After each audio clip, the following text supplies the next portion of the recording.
Afternoon students, मैं गौरव Bhargava mind vision academy के digital platform पे आप सभी स्टूडेंट्स का हार्दिक स्वागत करता हूं। जैसा कि आप सभी को पता है, हमने अपना नया टॉपिक मतलब पुराना टॉपिक पुरातात्विक स्रोत में खत्म कर दिया था और आज हम अपना नया टॉपिक साहित्यिक स्रोत पढ़ने वाले हैं। ठीक है, चलिए बिना देरी किए हम अपना अगला टॉपिक देखते हैं। तो आज का टॉपिक हमारा है साहित्यिक स्रोत। जैसा कि आप नाम से ही आपको समझ में आ रहा होगा, साहित्यिक स्रोत मतलब जिससे हमें जिन साहित्यों से हमें अपने इतिहास की जानकारी मिलती है उन्हें साहित्यिक स्रोतों में रखा गया है। अब साहित्य मतलब आप जानते हैं कि ये सारी बुक्स हो गई, बुक्स वगैरह जितनी भी हैं सब साहित्य के अंदर रखी जाएंगी। ठीक है, तो साहित्य स्रोत को दो भागों में डिवाइड किया गया है।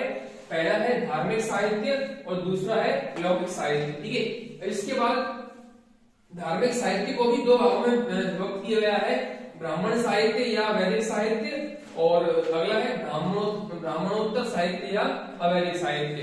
ठीक है, इसके बाद वैदिक साहित्य में जो सबसे मोस्ट ऑफ पढ़ने लायक है इसमें वो है वैदिक साहित्य। इसके अलावा इसमें से कुछ ऐसा है नहीं जो पढ़ने लायक हो जिससे से पेपर में बन सके। बाकी वैदिक साहित्य जो है इसमें वेरी वेरी मोस्ट टॉपिक्स हैं जो हम आगे पढ़ेंगे। ठीक है, अभी के लिए आप ध्यान रखिए, इसमें वेदों के बारे में पूरी जानकारी मिलेगी। अपने जितने वेद हैं, जितने उपनिषद हैं, ठीक है, सबके बारे में आपको वैदिक साहित्य में जानकारी मिलेगी। ठीक है, और वेद का शाब्दिक अर्थ होता है ज्ञान, मतलब वेद का मतलब ज्ञान होता है, इसी जैसा ये सब है। ठीक है, इसके बाद 4 अपने वेद होते हैं। ठीक है, और वेदों का संकलन सबसे किसने किया है? वेद व्यास ने। ये आप वेरी मोस्ट कर लीजिए, ये पेपर में बन सकता है कि वेदों के संकलनकर्ता कौन है। तो वेदों के संकलनकर्ता महर्षि वेद व्यास जी हैं। चलिए ठीक है, अब हम इसके आगे अपना वैदिक साहित्य स्टार्ट करते हैं। अब हम आगे बढ़ते हैं अपना वैदिक साहित्य।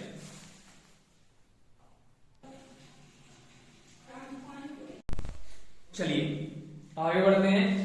तो वैदिक साहित्य में हमारा सबसे पहला वेद है ऋग्वेद। ठीक है, याद रखिएगा, वैदिक साहित्य में सबसे पहला वेद कौन सा है? सबसे पुराना वेद हमारा ऋग्वेद है। ठीक है, तो सबसे प्राचीन वेद है।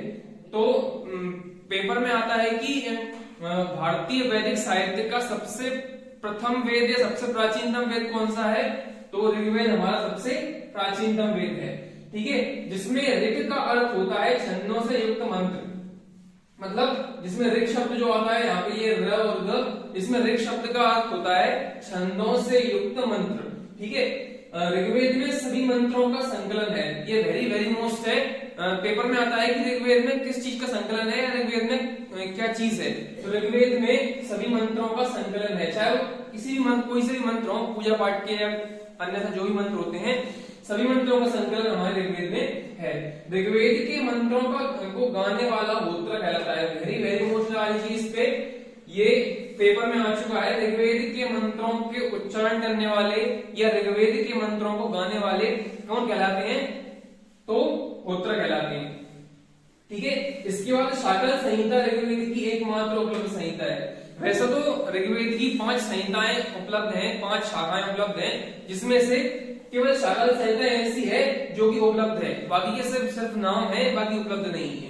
ठीक है, याद रखिएगा। इसमें 10 मंडल, अब ये जो जानकारी है ये आप याद रख लीजिएगा, इसमें कुछ भी पूछ सकते हैं पेपर में। ठीक है, तो इसमें 10 मंडल, 1028 सूक्त और 10,600 ऋचाएं हैं। अब याद रखिएगा 10,600, ये किसी बुक में 10,512 या 518 के लगभग मिलती है, या किसी बुक में 10,600 के लगभग मिलती है। दोनों में याद रखिएगा कि जिसमें 10 मंडल, 1028 सूक्त और 10,600 या 10,512 ऋचा या मंत्र हैं। ऋचाओं को मंत्र कहते हैं, याद रखिएगा। ठीक है, अब मंडल, नवे मंडल में क्या है? नवे मंडल में सोम देवता को लेके, ये भी याद रखना, ये भी वेरी वेरी मोस्ट चीजें हैं। ठीक है, नवे मंडल में सोम देवता का वर्णन किया गया है। ठीक है, तीसरे मंडल में गायत्री मंत्र का उल्लेख है। याद रखिएगा, पेपर में आता है कि गायत्री मंत्र का उल्लेख ऋग्वेद के किस मंडल में है या किस वेद में है। तो गायत्री मंत्र का उल्लेख तो ऋग्वेद में है ही, हम पढ़ रहे हैं तो, और किस मंडल में है? तीसरे मंडल में है। ठीक है, और एक क्वेश्चन ये आता है कि गायत्री मंत्र की रचना किसने की है? तो गायत्री मंत्र की रचना विश्वामित्र, महर्षि विश्वामित्र ने की है। ठीक है, इसके बाद 10वें मंडल में शूद्र का उल्लेख है। ठीक है, 10वें मंडल में शूद्रों का उल्लेख है, जो कि जिन्हें हम पुरुष सूक्त कहते हैं। ठीक है, और ये एक बात ध्यान रखिएगा, 10वां मंडल सबसे नवीनतम मंडल है, सबसे नवीन मंडल है, ठीक है। 10वां मंडल जो है सबसे नवीन मंडल है, अर्थात ये मंडल सबसे बाद में जोड़ा गया है, ठीक है, याद रखिएगा। पेपर में आ सकता है कि ऋग्वेद में कौन सा मंडल सबसे बाद में जोड़ा गया है, तो 10वां मंडल जो है सबसे बाद में जोड़ा गया है, इसमें क्या है, शूद्रों का उल्लेख है, या पुरुष सूक्त जिसे हम कहते हैं, ठीक है। इधर जाइए, ऋचाएं 10,600, इसमें से 200 मंत्र किसके लिए समर्पित हैं, अग्नि देवता के लिए, याद रखिएगा। 200 मंत्र किसके लिए समर्पित हैं, 200 मंत्र अग्नि देवता के लिए समर्पित हैं, और इंद्रदेव के लिए कितने समर्पित है, इंद्रदेव के लिए 250 मंत्र यानी 250 मंत्र इंद्रदेव के लिए उल्लेखित किए गए हैं 10,600 ऋचाओं में से, ठीक है। चलिए आगे बढ़ते हैं। ऋग्वेद की सबसे पवित्र नदी सरस्वती नदी है, ये आप याद रख लीजिएगा, वेरी वेरी मोस्ट पेपर में आ चुका है कि ऋग्वेद की सबसे महत्वपूर्ण नदी या सबसे पवित्र नदी किसे कहा गया है, सरस्वती नदी ऋग्वेद की सबसे पवित्र नदी है, ठीक है। इसकी 5 शाखाएं मैंने आपको बताया था, 5 शाखाएं हैं, शाकल संहिता, वाशल संहिता, अश्वायन संहिता, मांडूक्य संहिता और शंखायन संहिता, जिसमें से केवल शाकल संहिता जो है वो ही उपलब्ध है, बाकी 4 अपने पास उपलब्ध नहीं है, ठीक है, याद रखिएगा।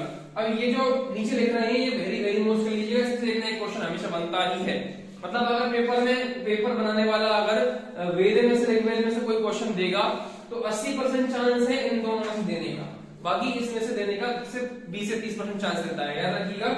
ब्राह्मण, ऋग्वेद के ब्राह्मण कौन कौन से हैं, ब्राह्मण और उपनिषद दोनों एक ही है, इसमें ब्राह्मण और उपनिषद, ऐतरेय ब्राह्मण और कौशिकी के ब्राह्मण, ये दो ऋग्वेद से संबंधित हैं। पेपर में आता है कि ऐतरेय ब्राह्मण किस वेद से संबंधित है, तो किस वेद से संबंधित है, ऋग्वेद से संबंधित है। कौशिकी ब्राह्मण भी किस संबंधित है, तो ऋग्वेद से संबंधित है। इसके बाद उपवेद, आयुर्वेद इसका उपवेद है, याद रखिएगा, पेपर में आएगा कि ऋग्वेद का उपवेद कौन सा है, तो उसका ऋग्वेद का उपवेद आयुर्वेद है, ठीक है, इतना क्लियर है। चलिए अब हम आगे बढ़ते हैं, अगला हम अपना वेद पढ़ते हैं, ठीक है। चलिए अगला वेद है हमारा सामवेद, ठीक है। तो सामवेद आगे हम पढ़ते हैं, तो सामवेद का अर्थ है संगीत या गान, मतलब याद रखिएगा सामवेद में पूछ सकते हैं, साम का अर्थ होता है तो संगीत या गान, इन दोनों में से आपको पेपर में कोई वर्ड दे देंगे और ऑप्शन में मतलब, और पूछ सकते हैं कि साम का अर्थ क्या होता है, तो संगीत या गान, ठीक है।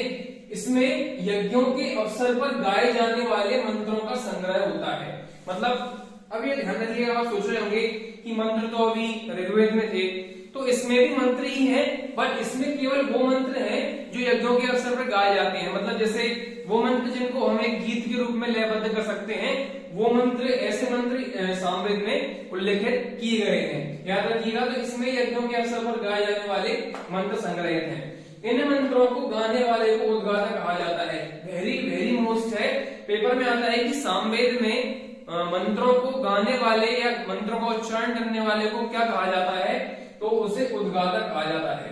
सामवेद को 2 मुख्य भाग हैं, आर्चिक और गान, ठीक है। सामवेद के प्रथम दृष्टा महर्षि जैमिनी है, याद रखिएगा, पेपर में पूछ सकते हैं आपसे कि सामवेद के प्रथम दृष्टा कौन है, तो सामवेद के प्रथम दृष्टा महर्षि जैमिनी है, जो किसके शिष्य हैं, जो कि वेद व्यास के शिष्य हैं, वेद व्यास के शिष्य हैं, ठीक है। तो अगला है सामवेद की प्रमुख शाखा, तो सामवेद की प्रमुख शाखा है कौमुदीय, जैमिनीय, रामायणी, याद रखिएगा, इसमें से कोई भी आपको एक नाम दे सकते हैं और पूछ सकते हैं कि यह किस वेद की शाखा है, तो याद रखिएगा कौमुदीय, जैमिनीय और रामायणी जो है हमारे सामवेद की शाखाएं हैं, ठीक है। इनकी एक ट्रिक बता देता हूं आपको, मतलब जिस भी वर्ड में पीछे ई आ जाए, ई, ठीक है, ई आ जाए वो सामवेद की शाखा है, ठीक है, याद रखिएगा। जिस वर्ड में पीछे ई आ जाए, जैसे कौमुदी में ये पीछे है प्रत्यय, मतलब जैमिनी में ये प्रत्यय पीछे है और रामायणी में भी ये प्रत्यय पीछे है, तो वो सब सामवेद की शाखाएं हैं, याद रखिएगा। सामवेद में 1549 ऋचाएं हैं, ये याद रखिएगा कि सामवेद में कुल कितनी ऋचाएं हैं, कितने मंत्र हैं, तो सामवेद में 1549 ऋचाएं हैं, जिसमें से 78 नहीं है, 78 मतलब न्यू एडिशन किए गए हैं, शेष ऋग्वेद से ली गई हैं ऐसे कैसे, ठीक है। अब सामवेद को भारतीय संगीत जनक माना जाता है, very very very most question है ये पेपर में अधिकतर पूछा ही जाता है कि सामवेद की भारतीय संगीत का जनक किस वेद को माना जाता है, तो भारतीय संगीत के जनक सामवेद को माना जाता है, क्योंकि इसमें संगीत या गान मतलब संगीत से संबंधित सभी चीजें इसमें वर्णित की गई हैं। ठीक है, अगला, अब इसमें ये भी याद रखने योग्य चीज है, जिसमें से पूछ सकते हैं आपसे पेपर में ब्राह्मण, तो तांड्य ब्राह्मण और षड्विश ब्राह्मण पूछ सकते हैं आपसे कि षड्विश ब्राह्मण किस वेद से संबंधित है या तांड्य ब्राह्मण किस वेद से संबंधित है। तो तांड्य ब्राह्मण और षड्विश ब्राह्मण जो है हमारे सामवेद से संबंधित है। आरण्यक, छंदोग्यारण्यक और जैमिनीआरण्यक, ठीक है, ये सामवेद से संबंधित है। और उपनिषद, छंदोग्य उपनिषद और जैमिनी उपनिषद ये भी सामवेद से संबंधित है। इसके अलावा ये एक है, ये मोस्ट है आपका, ये पूछ सकते हैं कि गंधर्व वेद किस वेद का उपवेद है, या सामवेद का उपवेद कौन सा है, तो कौन सा है, गंधर्व वेद। ठीक है, ठीक है स्टूडेंट्स, तो आज के लिए इतना ही। इसके आगे के वेद हम अगली क्लास में पढ़ेंगे। ठीक है, यदि आपको वीडियो अच्छी लगे, समझ में आए, तो लाइक कीजिए, शेयर कीजिए, सब्सक्राइब कीजिए और अपने और दोस्तों को इस चैनल से अधिक जोड़िए। ठीक है, थैंक यू, जय हिंद, जय भारत।